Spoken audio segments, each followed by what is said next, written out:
Hey everyone, hey and welcome back to yet another episode of Watching the Watchmen. Today we're not talking about Watchmen, we're talking about Doomsday Clock. Geoff Johns, Gary Frank, Brad Anderson is the colorist as well, but he's not of John Higgins' caliber. No one is of their predecessor's caliber. This is issue 6. Nothing has really happened in the story. Def, what's up, man? I'm good, Tom. That caught me off guard a bit there, Tom. I'm still getting my stuff in order. I'm still downloading the book from the internet, you know what I mean? For free. Yep. Shout out readcomiconline.to. That's the one I normally use, and I just my eyes were open to how comprehensive it was. But yeah, we're never gonna get a deal with DC. We've slagged the CEO off too much, and now we're on saying pirate comics. Yeah, fucking hell, Tom. They're gonna be fuming. I know, but I'm annoyed as well because I can't help but feel we're going to get into the whole issue as a whole, but sort of wasting our time a little bit. Like a lot of people, I've been reading a lot of reviews just for when and there, what people are thinking. Everyone's pretty much in agreement. The plot literally didn't move an inch with this issue. Yeah, it's terrible. I don't know how people are still on board with the series, to be honest, because there are people out there. Yeah. But it's just ridiculous, really, how slow paced it is. We are halfway through now. Yeah. And nothing's happened, like, at all. No. I mean, you know, a couple of people have met, you know what I mean? But you could have covered that in an issue. Yeah. Shouldn't be this long, Tom. It really shouldn't. And if it's going at this pace, they're not going to be able to tell a compelling story in this dozen so issues. You know, maybe it should have been a bit longer. The most exciting thing for me, like I recently read Southern Bastards Volume 4 by Jason Aaron and Jason Latour, which was an okay volume, wasn't the best volume, but I enjoyed it. I could digest it in an afternoon. You know, it's an exciting thing going issue by issue, following the narrative, but there's no thread here. The momentum's just not there. Mm-hmm. Yeah, I totally know what you mean, Tom, and I'm not happy with it. I suppose you get what you paid for, don't you? You do. And the front cover itself deviates slightly from the norm. Normally, Alan Moore, Alan Gibbons, we get the image panned in, and then we sort of realise where we are location wise. But here is more of a sort of, I don't know. It's almost like an omnibus cover, isn't it? It's just showing you a lot of the characters. Yeah, I do quite like the cover though, and I'm not a stickler for continuity. So if they can do something well, I enjoy it, and I do think this is done well. But you hate it, don't you? I can already tell. I don't hate it. It's just I don't really know its relevance to the issue because this scene isn't in the issue. I mean, it's kind of cool to see Ozzy sort of staring out from Archie, and then obviously the bat signal below, and the dust and all that sort of idea. But I guess it's not really iconic. It's almost like an old 60s cover. It's just kind of, here's the characters that we're going to meet today, even though we don't meet most of them, because it's for the most part an origin story, and fair to say a fairly unnecessary one, really. We didn't really need to know this. Yeah, no, you're completely right. Just basically it is the mime and marionette's origin story, the two characters that everyone wants to know about. And it opens up with Marionette as a child watching her father getting beat by a policeman for not giving them protection money or something. I don't know. It's not really clear, is it? Yeah. It's just kind of the generic corrupt cops, like. Exactly, yeah. And we're meant to kind of feel sorry for this character, but I never really saw it as that tragic. Like, it just didn't feel that impactful to me because I already knew how she turned out, so I didn't really have any sympathy for her. Whereas if you tell the story in chronological order with, like, say the movie Chronicle, which is also about like a supervillain, you can really get on the villain's side and agree with the dark way that they go. But with this, it's a bit difficult to warm to someone that you already dislike. And when she finds a father at one point in the issue, ironically hanging next to his puppets, and that could be impactful, but it just felt like a bit sort of like, I could see this coming, you know what I mean? Rather than just a shot out of nowhere. And even with her father killing herself, it's really hard to agree with the dark path that they take. It is. I can't side with two children killers. Like, yeah, I don't like. I can kind of understand why they killed and the empathy for that, but yeah, you don't really see a good side of this girl, and that's not her fault to a certain extent. She lives within this construct. But no, I completely agree. It didn't. This whole thing didn't really endear me further to the characters. It just distanced me yet again. Yeah, definitely. and it's all about choosing a dark path. And speaking of paths, Tom, you like how I interweave this in? We'll find the Joker pushing Batman along a path. Yep. Don't we? You can tell the golden material's coming out now, Tom. We're 6 issues deep, and I've saved all my best jokes till now. It's just strings and fate and these sort of metaphors are so played out. Like, they're really, really, like, generic and uninteresting, and it kind of makes me cringe, like, that Geoff is doing this. I mean, we've got to be positive as well as negative. I do kind of like, I'm not even saying I love it, when her father's thrown to the ground and you sort of see that Grim Reaper puppet sort of staring on over his shoulder. It's, it's fine. And the moving back from the doll and her and the doll and her is kind of there. And yet again, I do want to give props to Gary Frank. I think the guy can draw eyes very well. He can connote emotion brilliantly. It's a brilliantly drawn book, and I do like how realistic and transitional the origin story is alongside the dolls. So credit where it's due. Gary Frank does a great job with what he's given to work with. Everything in the book is really well drawn and illustrated, and it adds a touch of realism to them. Yeah. But it's just the scenarios. Like, I like that the Joker's capture Batman and they have nice banter back and forth, but it's obvious that this is like very rote. Joker's obviously a staple of comics. Some would argue he's the greatest villain of all time, and his inclusion in a Watchmen story should really like elevate the book massively, but it doesn't. It just feels like, oh well, here's the Joker. It feels like a cameo, and it doesn't really even feel that necessary, to be honest. The Joker does very little in this issue, and it's just a shame that the supporting cast he's with and this scenario of being with I finally caught Batman, it's been done to death. Yeah. And in something like Watchmen, you expect better. You do. Truly Laugh is the title, which kind of caught me off guard. I like the sort of clip nature of that, and then when we get to the quote, there's a certain, pathos that it generates. But yeah, you're completely right. This is a huge deal that we're getting a lot of Joker here. He's not just being introduced at the end of the issue. He's carrying a lot of the story. And what did you think of his little encounter with the Mr. Freeze's underlings in the tunnel?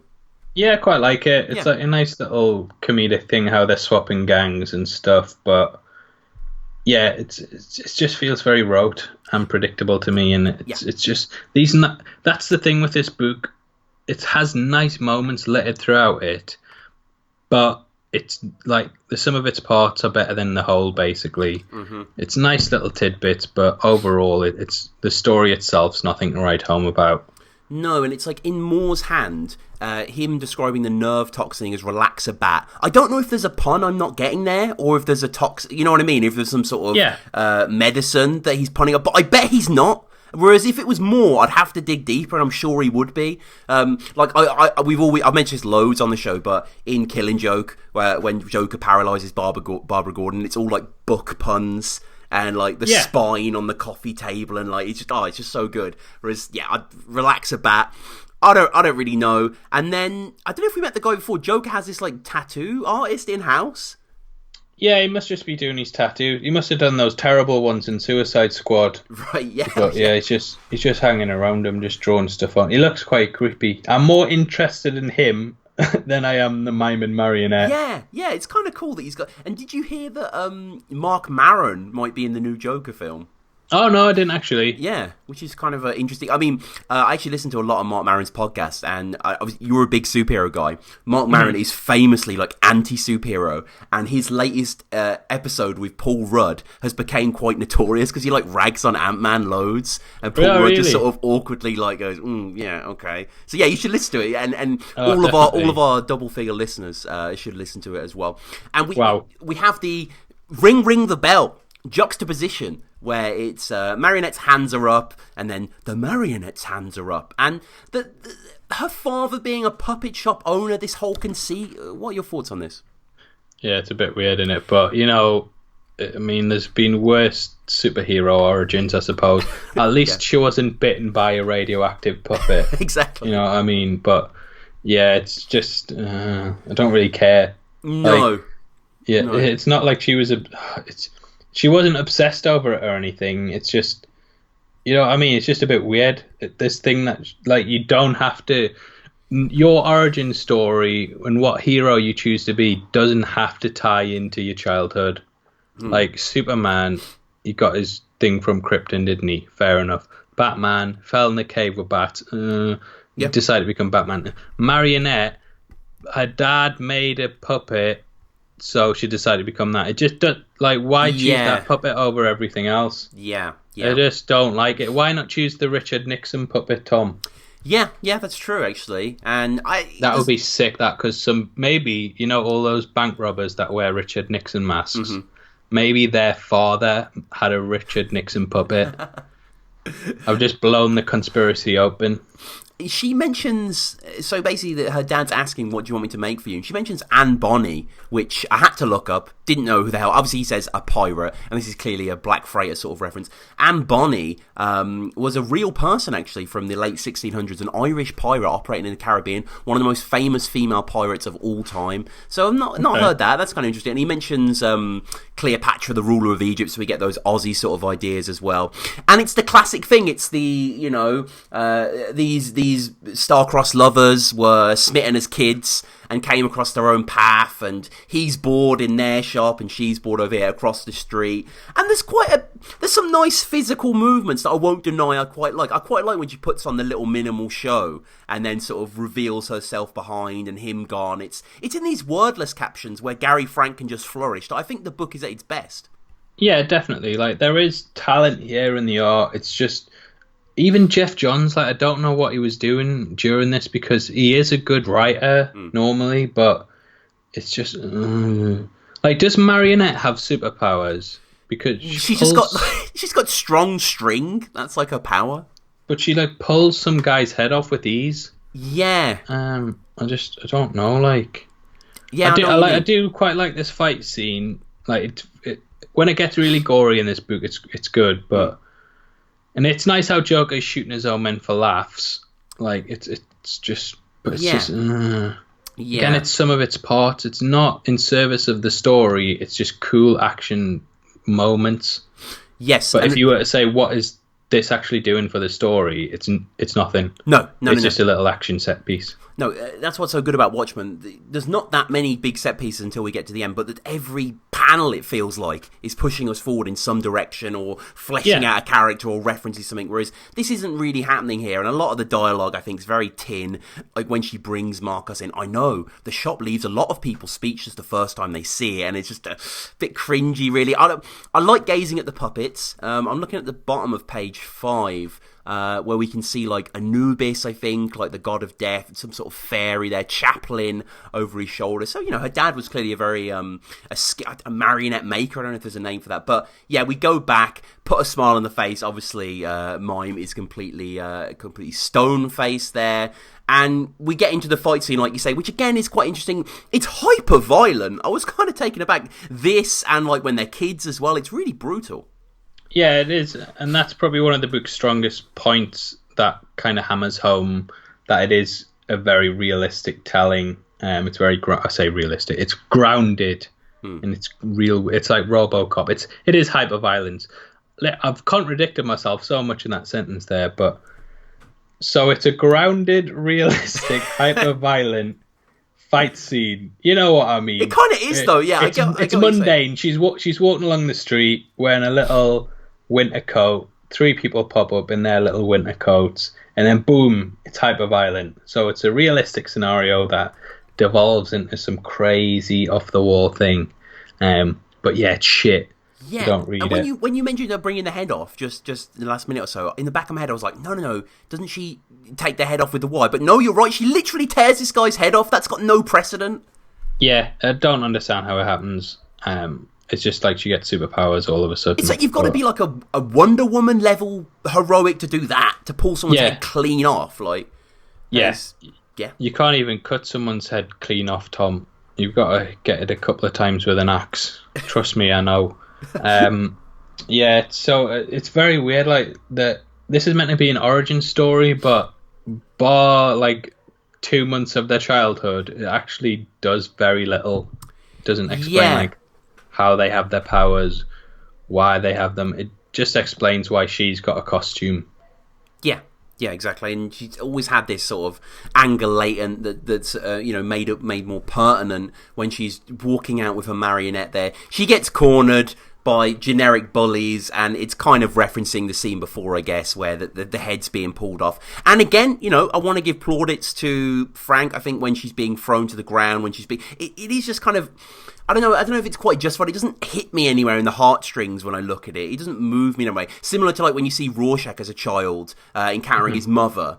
That's a really interesting scene. And I do kind of like the juxtaposition, there we go, of the marionette and her head and stuff like that.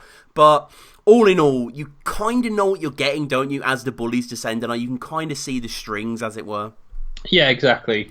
And it's just like very cliche. She was bullied at school. Tom, did you see the Shazam and Aquaman trailers? I didn't actually. No, I need to catch up on those. Well, both of them had "he was bullied at school" thing. Was it a literal school of fish that bullied Aquaman?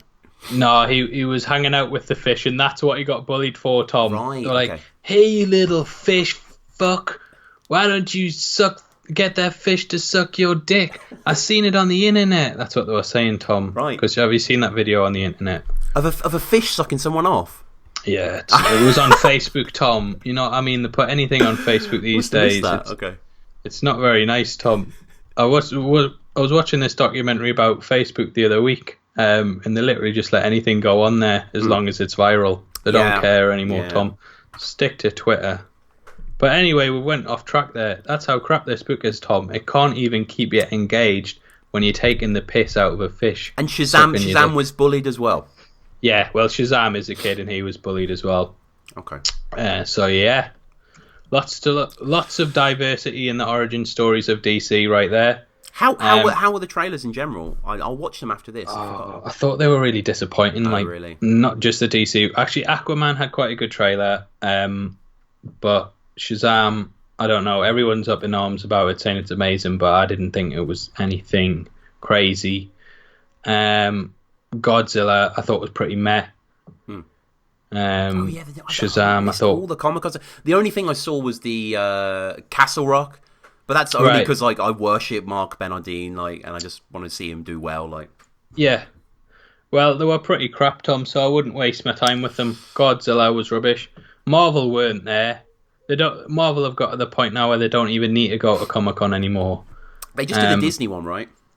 Yeah, they just do. They're just like, oh, sod this, full of gimps, full of people who probably read Doomsday Clock and do podcasts about it. So they're not going there. Have you seen the Venom trailer, Tom? While we're on the subject? It was. I haven't watched it. It was shared a lot. I need to. Yeah, I saw it on my feed.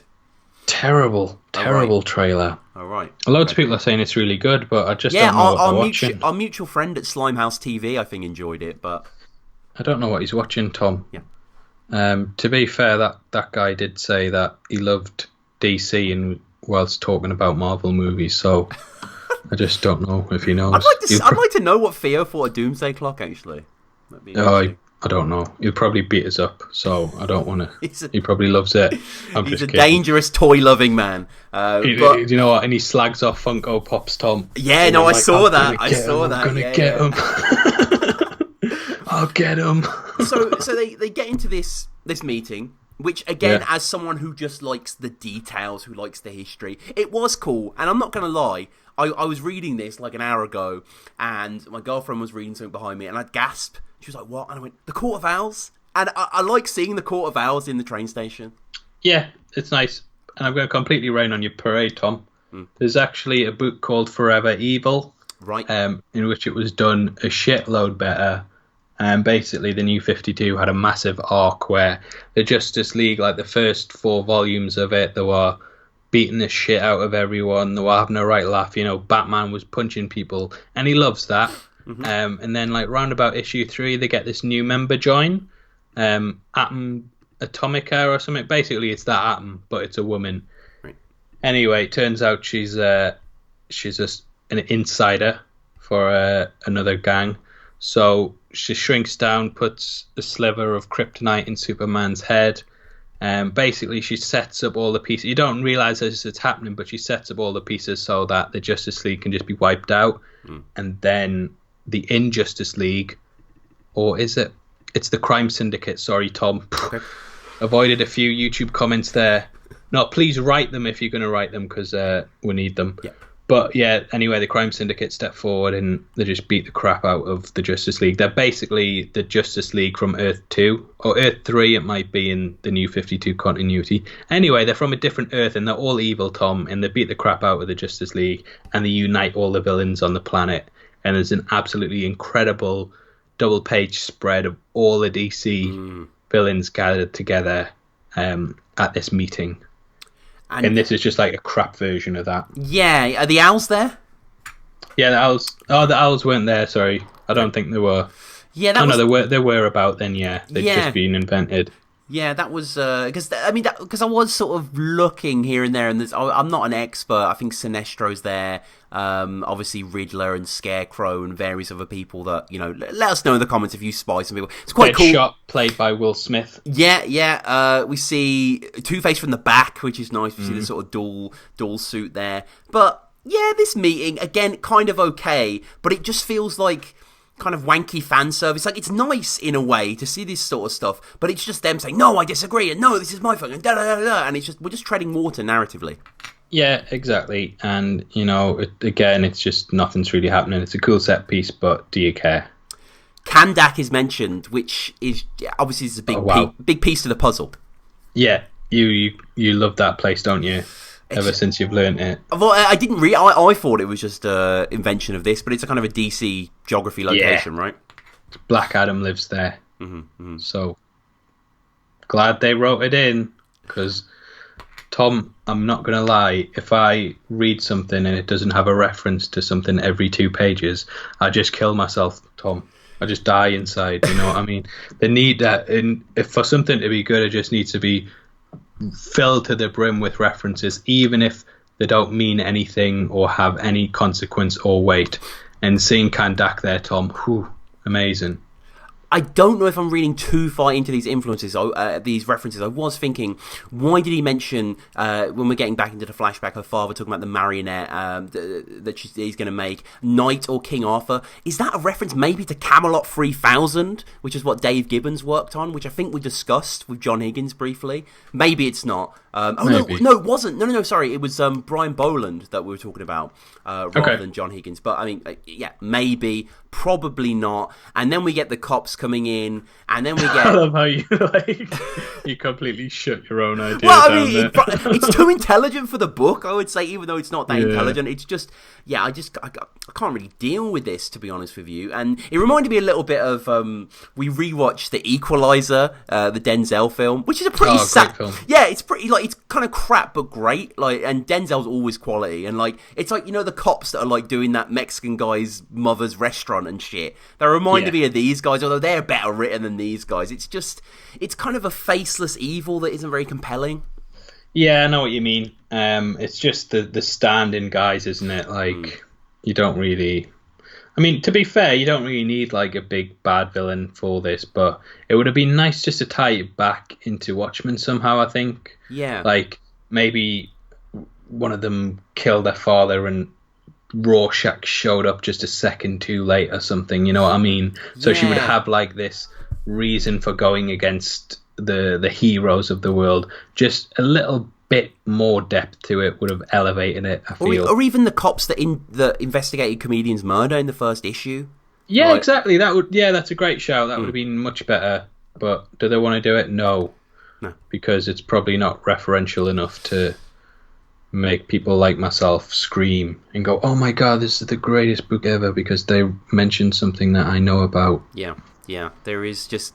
And there's a lot of sort of, antagonism here throughout. Scarecrow's drawn really well, actually. I like his sort of gnarled mouth beneath the cowl. But yeah, again, pulling the cowl off, Batman, revealing his true identity, all these things come into play. And then we get, finally, a home-fried slice of Watchmen in our mouths. Comedian's there with the sniper. Yeah, it's a nice little touch, but why? I would have loved to have seen the other side of this, where he was investigating it, Yeah. And they all kind of came to a head at this location. But it's just sort of he just shows up and he shoots this terrible villain who's been introduced in this issue, and then literally this villain Typhoon has been introduced just to be killed. Yeah. And that's it. You're completely right, yeah. None of the major villains get killed. Some Court of Owls guy gets shot. That's it. Yeah. Well, where has Comedian been all these years? Like, he's been in the DC universe for years and years and years, and all of a sudden he's just showing up and killing costume villains. Like, where's he been? Where, Tom? I'm asking you straight up. Yeah, I agree. He's been waiting for Geoff Johns to write him in, and it's just clumsy and uninteresting. And it's kind of cool that the bullet pops, frees his helmet, and his underlings call off panel as well. I kind of dig that, and Riddler gets shot in the leg. But yeah. I'm just noticing, actually, seeing two of the guys sort of morphing into the subway car at the top of page 17. That's a kind of nice little touch here.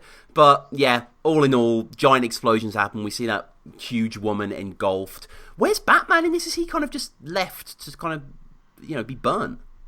I don't know, Tom. You probably get away with it, but he wasn't needed for this moment of the plot, so They just took him out, and he'd appear again when he's needed.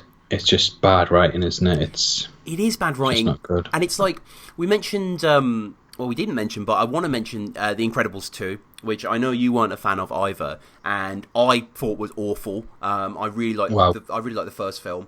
And one of the reasons I thought was awful, there were many, many reasons, is the first set piece and the final set piece ended the same way. So the first set piece was the Underminer going towards City Hall, and Frozone is basically slowing it down with his ice. And the final set piece, with Screenslaver's boat going towards Metropolis, is Frozone slowing it down with ice. And it's just like, this is just lazy writing, Brad Bird. And here we have lazy writing again. Here we have the cops coming in again, Marionette hiding under the desk, her hearing things, are being bad sort of puppet puns. It's just like, Johns, why couldn't we move the action slightly somewhere else? Why couldn't we have gone to Gunga Diner, just for the hell of it? Yeah, exactly. Just a nice tie into the lore that would have been a bit more deep rather than just like a name said. You know what I mean? We just want something just a bit more beyond what we've got. Yeah. And it's just, I don't know what it is. Speak, you immigrant shit, as well. I feel that's almost like a post-Trump line. Yeah, it is. And they're trying to interject like modern social commentary into it. That was another thing about Watchmen. Like, Watchmen was written in the 80s and it deconstructed politics in the 80s. Whereas this is like set in the 80s but deconstructing modern politics.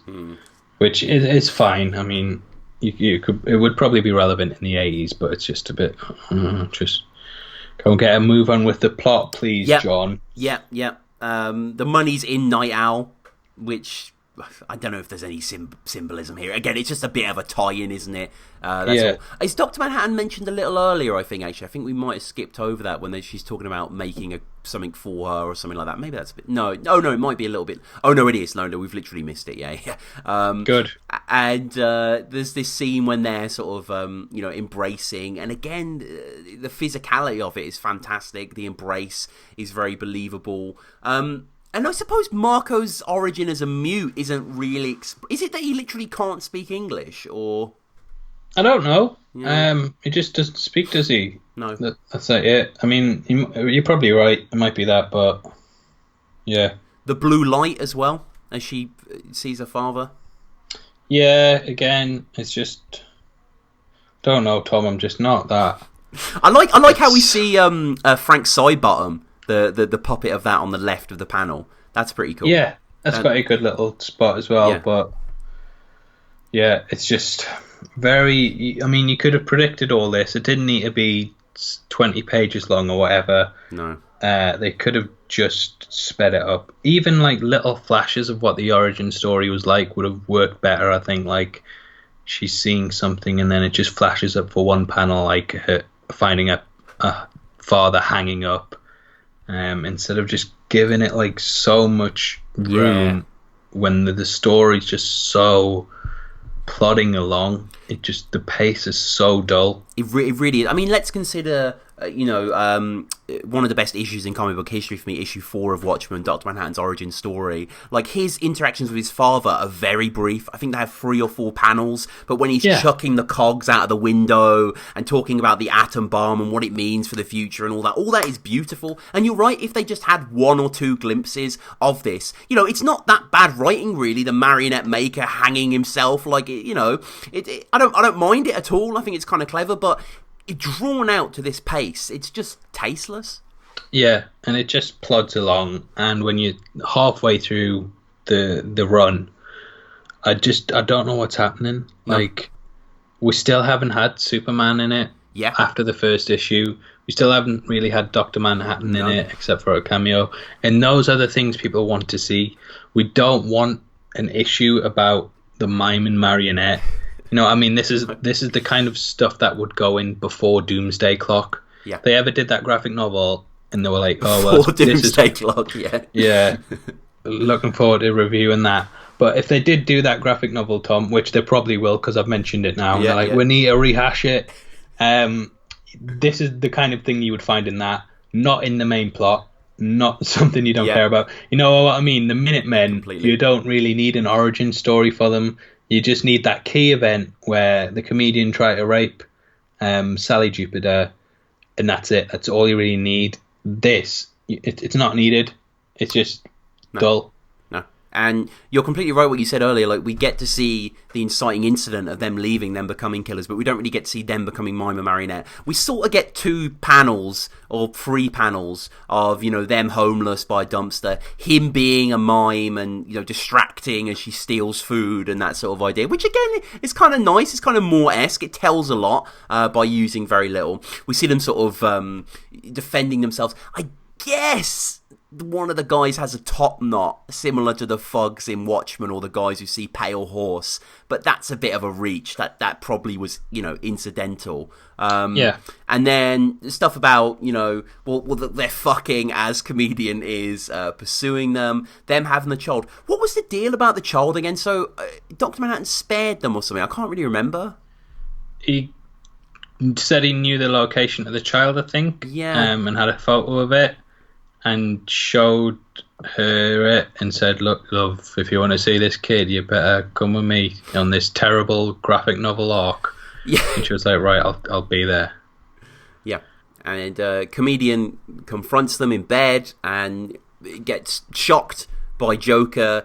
Joker dons the smiley face, which is kind of nice. It's kind of something he would probably appropriate. But yet again, as I was going through this issue, and I was saying to my girlfriend, like, "Oh my god, nothing's going on. I was thinking the final panel was just going to be a paradigm shift, but it's not. It's not. It's just shit. Oh, there's Batman there behind the Joker, so the Joker still got him. Oh, yeah. So Batman's fell asleep in his own graphic novel. He's that bored. It's just... it's dreary, isn't it? What do you think? I do like the quote at the end, which is, "To truly laugh, you must be able to take your pain and play with it," by Charlie Chaplin. And it sums up Watchmen. It's a nice quote, but someone else has done it. Mm-hmm. Does that make the book good? No. Doomsday Clock. It's quoting something else that's really good, but does that make it good in itself? No. So I'm sick of it, Tom. What do you mean we're only halfway through? No, I can't believe it. I really can't believe it. And I haven't really enjoyed it. I guess it's been a bit of a blur for me, and I was trying to sort of remember before I got into this issue, and I'm kind of struggling to. Some of the Reggie stuff, I think, in the Asylum was all right, and there's certain moments here and there. But yeah, it is... It is drab, and I know you don't really read the back matter. I haven't really either. One of the things that I like is that we get an insight into the other metahumans in these worlds, and I love people coming up with super ideas. One of the ones that caught my eye was the sleeping soldiers from Australia, and there's one called Umbaluru, which I'm a bit of a word nerd to a certain extent. I like word beginnings. So I know Umber means dream, or Umbra means dream, and Uluru is actually the Aboriginal name for Australia. So that's quite clever, that is. Umbaluru, I think that's quite nice. Dark Ranger and Miss Midnight aren't quite as clever. Again, are we going to see these heroes? Or, I hope so. But we only got 6 issues left to even meet them, so... Yeah, I don't know, it really needs to pick its feet up, to be honest, and just get on with it, because it's dragging so much right now. Just ridiculous. And when it's bi-monthly as well, it just feels like it's going on forever and going nowhere. And I've lost disinterest. I've lost disinterest. Yeah. Does that mean it's good? I've lost interest in it, Tom. I understand. And unfortunately, we have to keep going. We have to keep moving on. We have to keep pressing. And we will be back for Doom. Let me see if actually, because I remember last time we spoke, we could see the covers. So I wonder what the cover of the next one is. I know it's sort of teased at the end with Rorschach. But yeah, it's not great. But let us know down below in the comments. Email us as well. watchingthewatchmenpod@gmail.com. We'll get to the emails in the next issue. And I believe the next thing we're actually wrapping up Watchmen, right? Yeah, on the last issue of it. It's crazy. I hope everyone's excited for it. I know I'm not. So yeah, wrapping it up, and then we're doing the movie.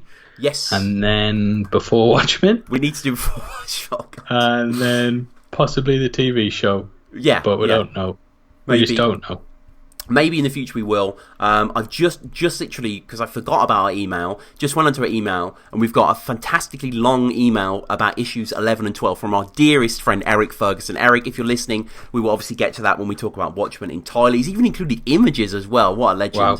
But yeah, look, we like doing the Doomsday Clock issues, but obviously what we're here for really is the Watchmen, and it was just by luck really that we started doing the Watchmen stuff, and around the same time Doomsday Clock started. But it's been fun going back, and please share. Doesn't sound it. No. It's been interesting. I'm sort of glad we've read it and I'm aware of it, but it's not very good, people. We all know this. And if you're one of those people who on Comic Book Roundup is giving this 9.5 and saying it's phenomenal, then you've been bought out. Are you honestly a fan of the graphic medium and you enjoy this stuff? It's turgid. It's a turd. It's not very good. It's Incredibles 2. Well, let people enjoy what they want to enjoy. I suppose. Tom. I like Batman v Superman, Tom. Mm-hmm. So, people have different tastes. But personally, yeah, not feeling that much. No. But as I say, let us know. watchthewatchmenpod@gmail.com. But yeah, I'd really like it, actually, if someone would write in and defend the book, to be honest. That would be great. Are we missing something? Where we are quite hating on it quite profoundly. So it would be great to hear someone who really likes it and what they like about it. So if you do like it, shall we try and get a good review, Tom? That would be interesting. I'll try and get a good review of Doomsday Clock 5, and we'll quickly read out, because this has been a short episode, hasn't it? This has been a short episode, but like we were saying before, we didn't make many notes. It's just there's not that much here. Like with Watchmen, we can go hour long. Like I found one on it's got 100% rating. Wow. By Mate Molina, Doomsday Clock 5. So after nearly a month and a half, the latest installment of the highly anticipated Watchmen sequel is finally here. The predecessor to Doomsday Clock 5 gave readers plenty of twists, but to ponder on. Right, I'm not going to read the whole thing out, Tom.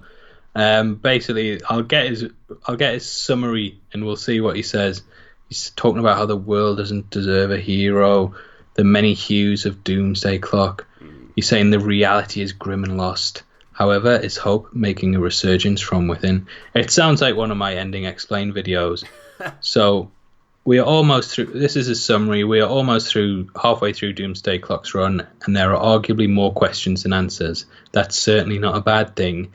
The series has maintained its parallels to Watchmen, though it doesn't rely on nostalgia in its success. Rather, its originality and flawless execution in merging two distinct universes have made this issue and the series unforgettable. It's pretty much the exact opposite of what we've said, isn't it, Tom? Polar opposite. Yeah, it's Bizarro World. So, the scores he's given: art, 5 out of 5. Can see that.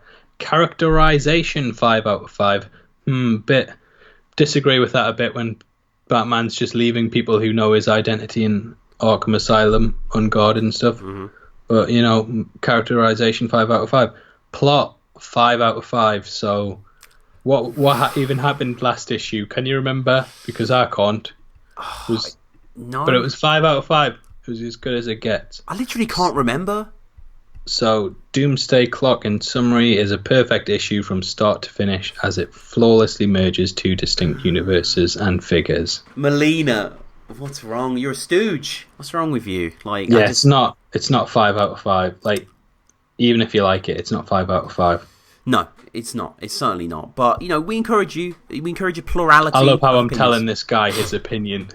You'll listen to my opinion and agree with it, Melina. I don't know. Everyone says, you know, art's completely subjective. I don't know. I think some films and TV is kind of bad, but you can like it for its own reasons. And look, you know, who am I to say whatever? Some people think battle rap is completely stupid as well. Maybe they're right. It is completely stupid, Tom. Wow. Did you see it on Who Is America the other night? Oh, yeah. My I haven't actually watched it yet. My dad texted about it. I thought it was Nestle, right? Yeah, which is crazy. Yeah. Good friend of yours, isn't he? I've met him quite a few times. I would say he's a good friend of mine, but, you know, I don't like to overuse that term. So, yeah, check out Who Is America, the rap battles, and then go listen to Tom's podcast, Battle Rap Resume. Have you done one with Nestle before? You know, I haven't. I reached. He would be good to get on the show after that, wouldn't he? Yeah. Oh, yeah. Exactly after that. Yeah, I think I did like a top 10 King of the Dot battlers or whatever, and he wasn't mentioned on it. He like tagged me in the thread, like, what gives, man? I was like, sorry, bro. There's a lot of you, like, you know. But I bet he'll be crawling up his fucking arse now that he's been on the biggest TV show in America, won't you? I can't believe that. Yeah, literally the biggest show. You're right, and rap battles were front and center. It's crazy. I found another review, Tom. We've got to get this episode to 45 minutes. I'm even mispronouncing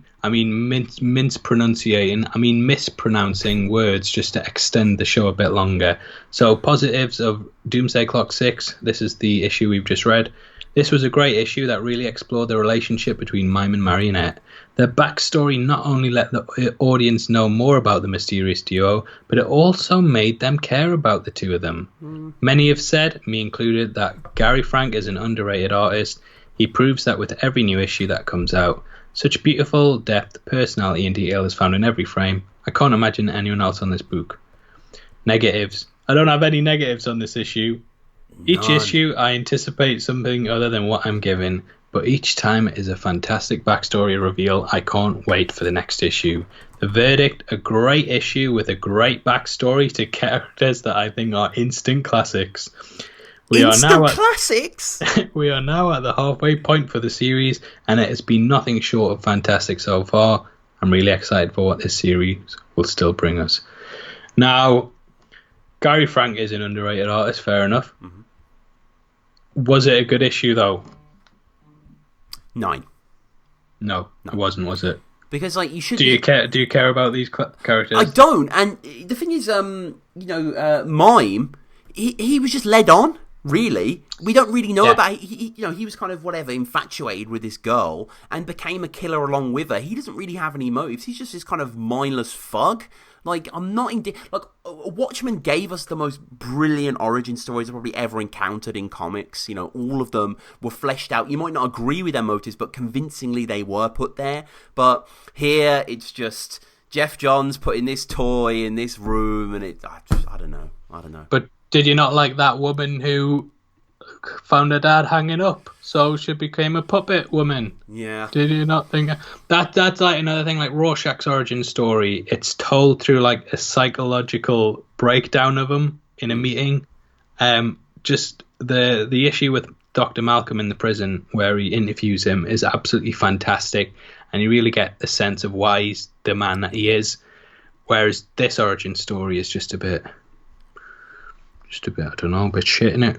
It's a bit shit. I think that sums it up best. It's a bit shit. Shout out to Doomsday Clock. We'll be back. I think, hang on, so it's 6 more issues. So it's another year? We'll be talking about this in August 2019. I'll be dead by then, hopefully, Tom. Died of boredom from reading this. Thank you to everyone for listening as well. We'll have to do something else to cleanse our palate, something good in the future. Maybe discuss... I've got just the ticket. It's called Before Watchmen, Tom. They'd never do anything bad with Watchmen, so I'm excited for it. Well, we will be back next week, as Def said, or in a few weeks. Battle Rap Resume is there if you're into battle rap. Also, if you like Metallica, the thrash metal legends, I do a podcast called Alpha Metallica, where me and a guest go through the entire back catalogue of the band, song by song. It's often just me and someone that I've just met from across the world. Always a really, really fun chat. Def, I mean, the channel's been lift off right now, right, for you? It's crazy. I'm nearly at 2 million views, Tom, and I'm just enjoying the ride. It's been great, and so thank you everyone for your support. I really do appreciate it, and it's nice to just see your work sort of start to take off. So yeah, thank you.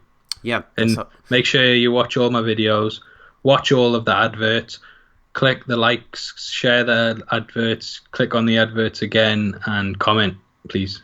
Slender Man Explained, 5 hours ago. I'm scraping the barrel of it, Tom. Holy shit, I mean? That's clickbait. Jesus. No one said that you had to have quality to have a lot of views. Fair enough. No, they didn't. No, they don't go hand in hand, clearly, because Doomsday Clock's doing very well. Yeah. I'm basically the Doomsday Clock of movie discussions.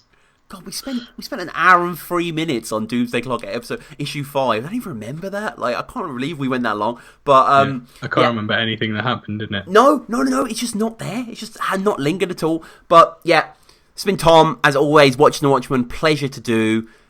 Def, thanks again, bro. Yeah, thank you, Tom. It's a good night from me. It's a good night from Kwei. Yes.